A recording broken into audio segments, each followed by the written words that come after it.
chers Bakel Infonautes. Donc aujourd'hui nous sommes avec un monsieur, peut-être qui n'est pas présenté pour les Bakelois, mais on va laisser le soin à lui-même de se présenter aux Bakelois. Merci, moi je m'appelle Abdou Khader Tania, on m'appelle communément Kader Tania.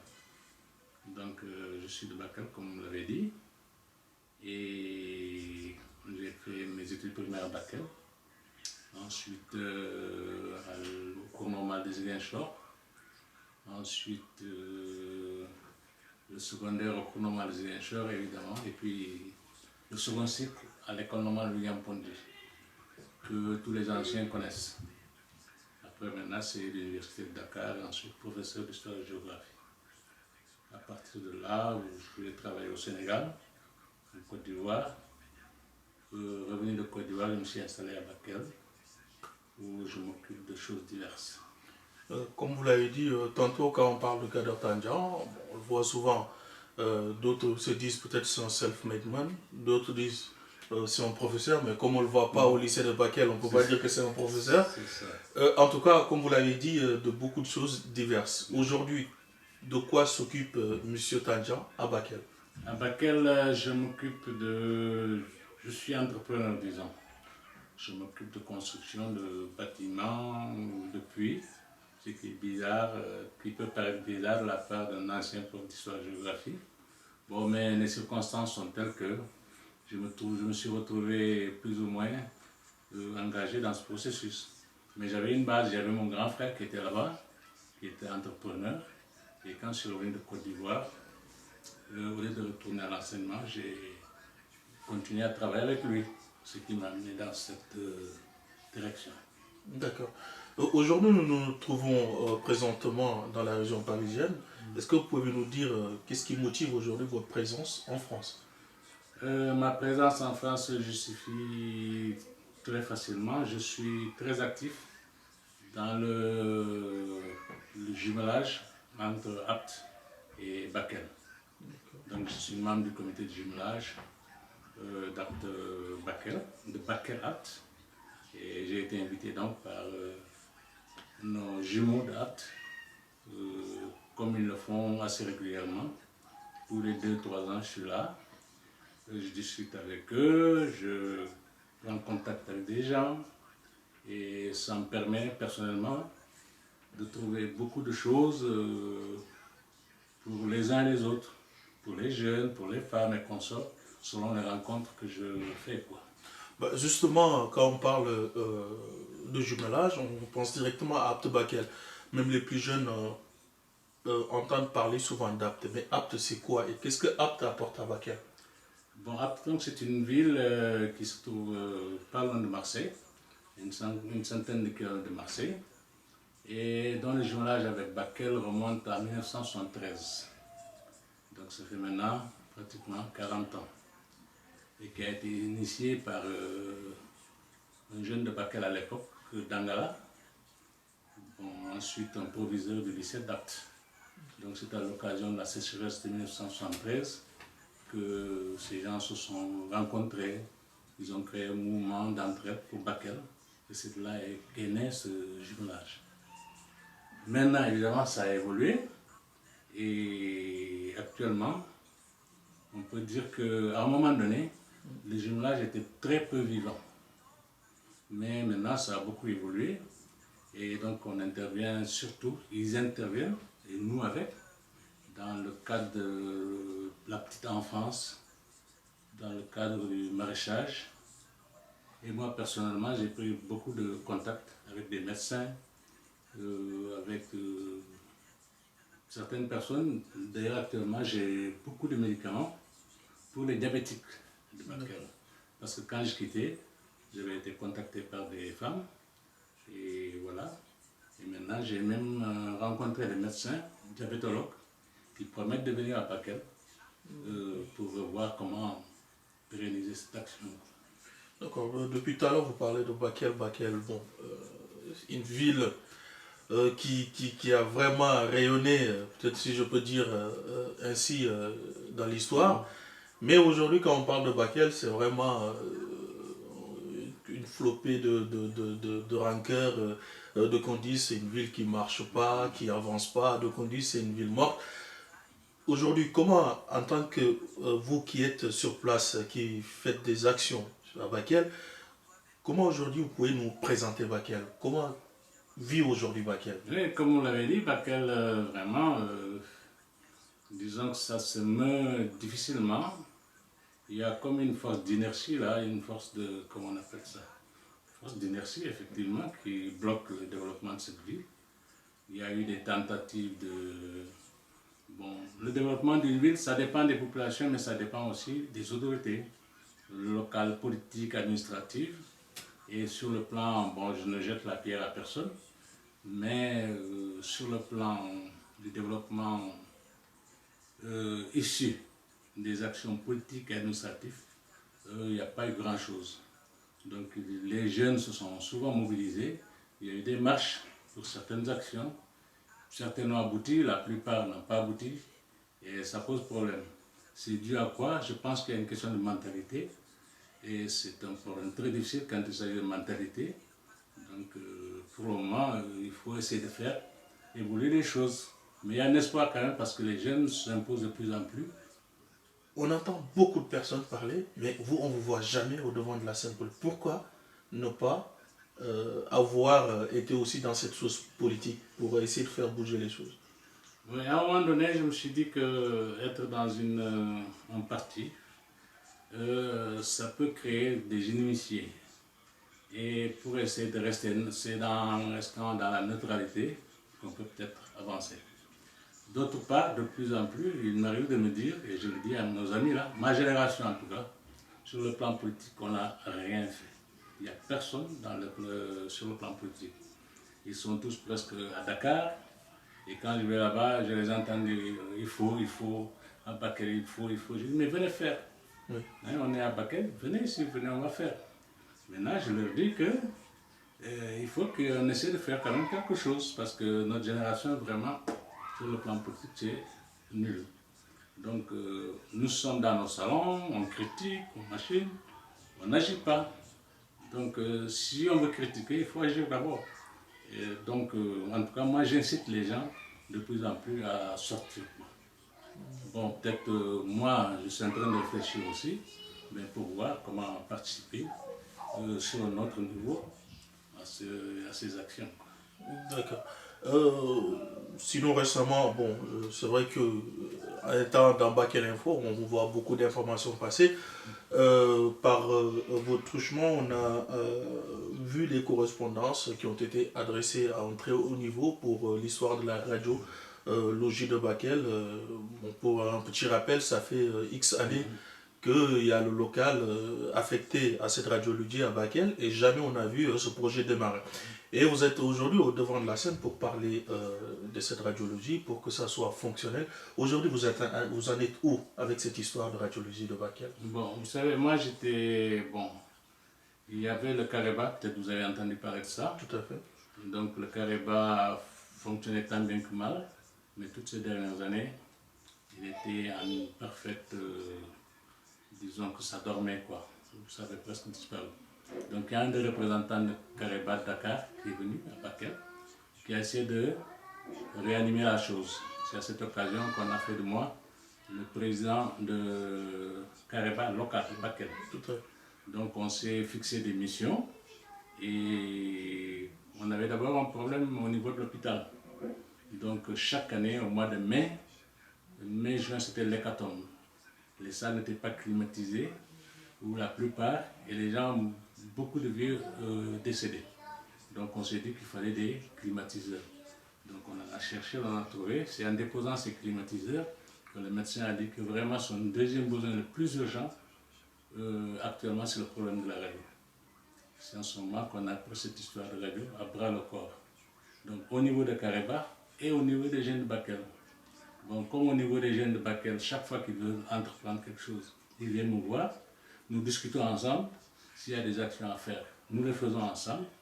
Donc aussi bien sur Careba que sur les jeunes, on s'est tous mobilisés pour faire quelque chose, pour arriver à vraiment débloquer cette histoire de radio.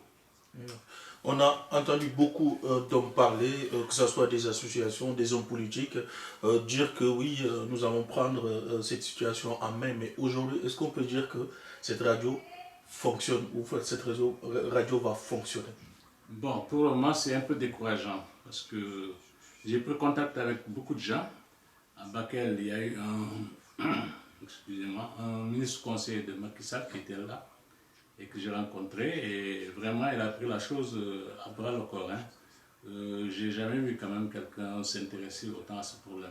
Parce qu'il a vu à la fois la présidente de la fondation de la présidente, il a vu le Premier ministre, il a vu des politiciens, un autre Mahmoud Saleh, des trucs comme ça. Ensuite, j'ai contacté, on a envoyé, disons, des correspondances à tous ce qu'on connaissait, comme politiciens, comme on a écrit au président de la République, au Premier ministre, au ministre de la Santé. Donc chaque fois on nous dit, bon, ça va arriver, ça va arriver. Et il y a une chose, à un moment donné, on s'est dit qu'on va essayer de mobiliser les populations aussi. Bon, un jour, j'avais fait une émission à la radio, Lida, et j'ai donné comme exemple, j'ai dit, à Bakel, la ville compte 15 000 habitants.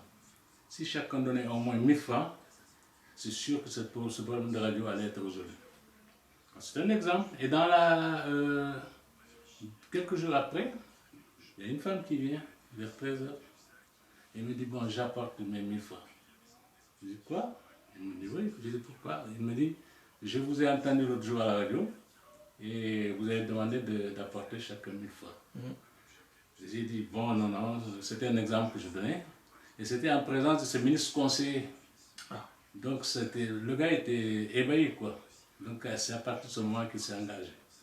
Bon, après j'ai envoyé dans mes correspondances, j'ai eu quelque chose des États-Unis, 350 000, plus les 500 que vous avez donnés, et pour lesquels je vous remercie d'ailleurs. Vraiment, c'est un apport considérable et ça encourage les gens. Donc on est sur cette voie, quoi. On a ouvert un compte au nom de Kareba parce qu'il fallait un compte pour débloquer justement la somme. Tous ces fonds, oui. Voilà. Et j'ai lu un article dans Bakel Info, une association qui dit qu'elle travaille dans ce sens-là, ici. Oui. Bon, justement, je voulais profiter de ça pour mettre les gens en garde, parce que souvent il arrive que des gens profitent de ces opportunités pour se faire de l'argent, ou en tout cas pour, disons, faire croire aux gens, se faire connaître et tout ça. Donc c'est pourquoi on a ouvert un compte, et on voulait même vous amener ce numéro de compte, que vous le publiez, et que vous mettez les gens en garde contre tout autre... c'est ça. D'accord. Bon, voilà, donc pour l'histoire de la radio, pour faire un petit rappel, M. Tandia en a parlé, donc aujourd'hui en fait, Bakel a besoin de quelques 15 millions, arrondissons peut-être une vingtaine de millions, pour que la radio soit fonctionnelle. Déjà, il faut réaménager les locaux, et aussi il faut du matériel. Donc on court derrière cette histoire depuis maintenant plus d'une année. Et bon, il y a toujours des promesses. C'est sûr qu'en coulisses, il y a des gens qui y travaillent. Mais pour le moment, on ne peut pas dire que ce projet fonctionne. Donc si des gens nous écoutent aujourd'hui, à ce moment-là, bah, ils peuvent aussi mettre leur main à la pâte pour que cette idée soit concrétisée. C'est pour tout le département de Bakel.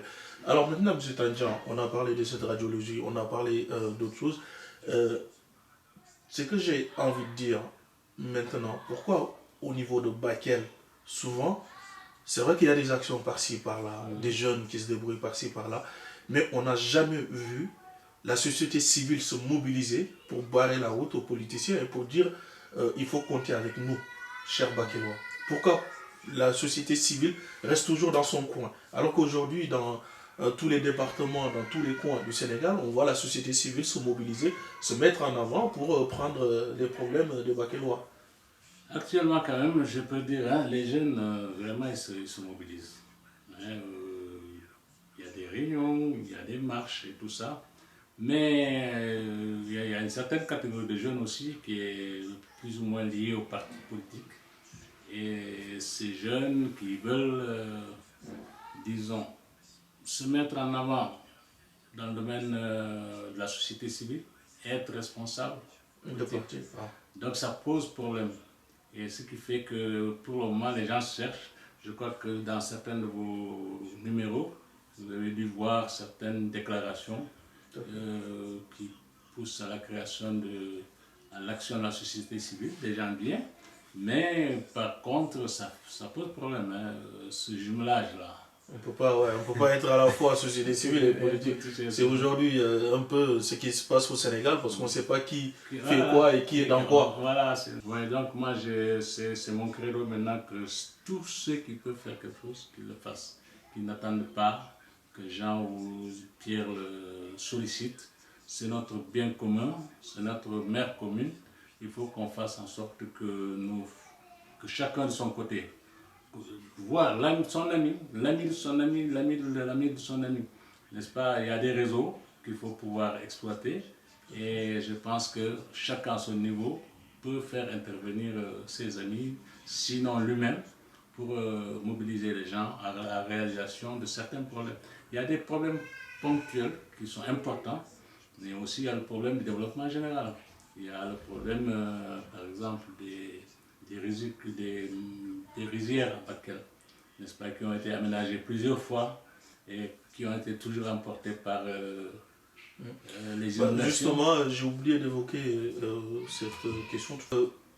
À un moment aussi, on a vu que, tantôt vous avez dit que vous êtes entrepreneur. Et moi, étant de Bakel, j'ai vu votre grand frère qui était vraiment investi dans le domaine agricole, qui avait même des tracteurs pour travailler la terre. Et à un moment, on a vu que Bakel, ça commençait à se développer dans le domaine agricole. Il y a beaucoup de personnes qui ont investi, qui ont élevé des hectares. Et plus tard, on voit qu'il n'y a plus rien, les agriculteurs se lamentent. On a un problème de fonds, on a pris un crédit par-ci, par-là, et là, on se retrouve avec zéro. On n'a pas de récolte, on n'a rien. Comment ça s'est passé ce problème et donc moi, que pouvez-vous me dire sur ça? Je suis également responsable, vous allez dire que je mêle de tout, mais bon, au niveau de Bakel, c'est une petite ville, hein, on est obligé de s'investir un peu partout. On ne peut pas se spécialiser, même dans le domaine du travail. Je dis que je suis entrepreneur, mais il se peut que je mène d'autres actions. Donc c'est dans les grands ensembles, dans les grandes villes qu'on peut se spécialiser. Donc même sur ce plan, donc j'ai investi, comme vous l'avez dit, mon frère il s'occupait de l'agriculture, il avait un tracteur qui marche toujours. Et moi, à son décès, j'ai pris les choses en main. Et quand les paysans sont réunis, à un moment donné, pour organiser un peu l'exploitation du périmètre du Kolangal, on avait convoqué les autres périmètres également. On voulait faire une association, une fédération des paysans. Bon, il y en a qui ont voulu que je sois absolument président de cette fédération. Je leur ai dit que je suis désolé, mais je ne m'y connais pas du tout en agriculture. Et dans la salle, il y avait beaucoup de jeunes qui disent que si je ne suis pas dans le bureau, ils laissent tomber. J'ai été obligé de me retrouver comme ça dans le bureau. Mais moi aussi, j'ai posé une condition. Il y a un jeune de Bakel qui est très féru dans ce domaine-là, Sambaka. Et j'ai dit, bon, Sambaka, s'il accepte d'être mon adjoint ou secrétaire, là, je prends. Parce que maintenant, on forme un tandem quand il y a des problèmes. Moi, j'en parle sur le plan général. Et s'il y a des questions techniques, Sambaka intervient. C'est comme ça donc qu'on est arrivé à entrer dans cette affaire. Donc, il y avait le périmètre. C'était un périmètre, disons, c'était des aménagements. Les premiers aménagements, c'était pour des motopompes, pour des petits périmètres, quoi. Maintenant, les populations réclamaient des surfaces plus grandes. Donc, il y a des milliers d'hectares maintenant. Mais on a installé des motopompes, des stations de pompage à Bakel, à Moudiri, etc. Bon, stations de pompage, ils ont refait des aménagements. Malheureusement, premier service d'inondation, on nous a incité, presque poussé à aller occuper les terres, que c'est fini. On s'est installé, on a emprunté de l'argent à la banque, on s'est abonné pour l'électricité, donc tout ça a été fait. Au mois d'août, je crois 15 jours après, inondation, tout est parti. Donc on n'a même pas eu le temps de semer, tout est parti. Bon, donc on a commencé à crier, comme vous le dites, et disons, à se plaindre à qui de droit. Ils ont dit qu'ils vont réaménager. Ils ont réaménagé. Donc quand ils ont réaménagé, évidemment, pour travailler, il faut encore des intrants. La banque ne veut plus prêter, elle réclame son dû. Tout à fait. L'électricité, on a consommé des millions. Donc la Sénélec aussi demande son argent. Donc je crois que Bakel seulement doit près d'une soixantaine de millions de francs CFA. Alors qu'on n'a jamais récolté un grain de riz. Deuxième c'est hivernage. Là encore, c'est parti. Inondation. Maintenant, l'État a développé, je crois, débloqué 700 millions. Et ils vont commencer de nouveaux aménagements. Mais et pour le crédit de la banque, maintenant, c'est Alors, aux agriculteurs ou à l'État de pays? Jusqu'à présent, c'est aux paysans. Moi, j'ai été rencontré, une scène assez comique. Et le ministre de l'Agriculture est venu dans la zone. On a voulu qu'il vienne quand même à Bakel voir les choses. On s'est débrouillé pour aller le rencontrer. Il devait s'arrêter à Gabou. Parce qu'il y a un maraîcher qui est là-bas. Donc il dit que c'est là-bas qu'il s'arrête. Pour de la publicité, parce qu'il y a quelque chose à faire voir là-bas. Voilà, donc j'ai fait du forcing. On a discuté entre deux champs, quoi. Donc il a fait des promesses. Et c'est le jour-là qu'on a fait le remaniement. Non. On s'est quitté, moi j'arrive à Bakel. Si je me rappelle de cette histoire, et que ministre de l'Agriculture, maintenant il est devenu ministre du Plan, c'est Abdoulaye Baldé, il me semble, il était ministre de l'Agriculture, mais après le remaniement, il est devenu ministre du Plan. Donc ça veut dire tout ce qui est agriculture, c'est un certain monsieur Seck qui s'en occupe. Voilà, maintenant pour nous on est à la case départ. Ah. Donc il faut essayer de revoir ce nouveau ministre pour voir comment réaliser les choses. Donc ils vont commencer les travaux, mais on leur a dit. Quand ça finira, ces travaux-là, d'abord, il y a le mot réflexion que moi je ne voudrais pas entendre. Parce que tout est clair que s'ils repartent dans la même direction, ça va échouer.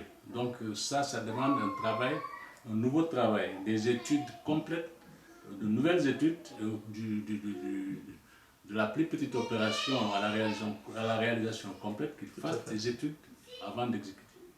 Bon, je ne sais pas ce qu'ils vont faire, mais ce qui est sûr, c'est qu'on leur a dit que même si ça finit, pour commencer, il faut de l'électricité. On ne pourra pas avoir d'électricité parce que la Sénélec bloqué. Les intrants, on ne pourra pas les avoir parce que la banque a bloqué. Donc voilà un périmètre qui va être fini, peut-être achevé, mais personne ne pourra l'exploiter parce qu'on n'a pas les préalables. On ne pourra pas les avoir, on ne peut pas. Donc on a demandé à ce que l'État éponge. On a écrit plusieurs fois aussi là, on a marché, mais bon, pour le moment, il n'y a pas de... Mais est-ce qu'aujourd'hui, le représentant du peuple, à savoir les députés de Bakel, est-ce qu'ils prennent vos considérations en compte? Parce qu'à un moment, c'est à eux aussi de pousser ces problèmes au niveau de l'Assemblée nationale pour faire entendre la voix de Bakel. Bon, pour la radio, par exemple, le dernier gouvernement, quand il s'est installé, le député Sall, on a parlé au moment du discours général de la dame. Bon, pour la fois suivante, là, d'après ce que j'ai entendu, apparemment, il y a autre chose, quoi. Bon, maintenant, pour les autres députés, il y a le député des émigrés, là, comme on dit. Moi, je ne le connais pas, je ne l'ai pas encore rencontré. Samba Koïta. Voilà. Et la dame aussi de... Tadjougora. Voilà. Donc, finalement... il y a le maire de Bakel également. On a vu tous ces gens-là, mais bon, apparemment, ça ne bouge pas. Ça ne bouge pas. Voilà, bon, nous remercions M. Tandian pour nous avoir accordé cet entretien sur Bakel, sur sa présence aujourd'hui en France. Merci beaucoup, c'était avec Bakel Info, Samba Koïta et M. Tandian Kader qui était avec nous aujourd'hui. Merci beaucoup, M. Tandian. Merci beaucoup. Voilà. Et on compte sur vous. Hein.